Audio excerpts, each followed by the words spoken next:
May bagong panukalo ang Japan, guys.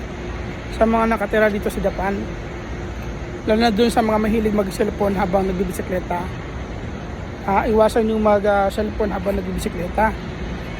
Tapos gumamit kayo, kung meron kayong gear, gumamit kayo ng gear na pang support, yung helmet, no? Gumamit kayo ng helmet. At bawal mag-bisikleta na habang may gamit na earphone, no? Pinagbabawal na rin 'yon. May multa 'yon. Bawat may multa. Pag wala kang helmet, may multa. Kapag gumagamit ka ng earphone habang nagbabike, may multa 'yon. Habang nagbabike din, gumagamit ka ng cellphone, hawak mo cellphone, may multa din 'yon. Tapos pag naglalakad ka na wala yung residence card mo, may multa din 'yon, 20 lapad, no? Sa bawat may multa, guys. Kaya ingatan nyo. Kasi ang magiging problema nyo kapag nahuli kayo na walang ilyang card or my number, bulsa ang problema. Bulsa. Alam niyo naman dito sa Japan, napakahirap kumita ng pera. Kaya dun sa mga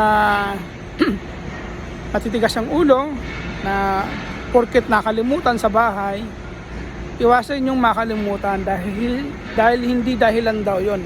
Walang reason kung bakit nakalimutan. Penalty kagad. Kaya kung masyado kayong makakalimutin, magbago na kayo. Huwag nyo nang kalimutan lahat ng bagay. Lisensya, residence card, yung tinatawag na alien card, tapos yung my number, number 1, no? Kailangan lagi yung bit-bit nyo ng my number. Tapos sa mga nagbibisikleta talaga, sa mga nagkokotse din, pinagbabawal na yung gumamit ng cellphone kahit na naka-earphone, no? So bawal na rin yun. May mga penalty. Yun ang malaking penalty. Malaking penalty nun. So mahina ang 7 to 8 lapad yan. So ingat na lang talaga, guys, sa Japan. This coming April pa naman ito.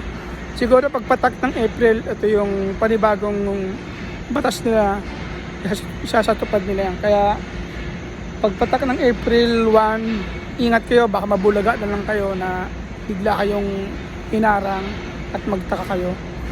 So yun lang, payo ko lang sa mga kababayan kong nasa Japan, na mga Pilipina, dubling ingat, sumunod tayo sa batas nila dahil nakikitira lang tayo sa bansa nila.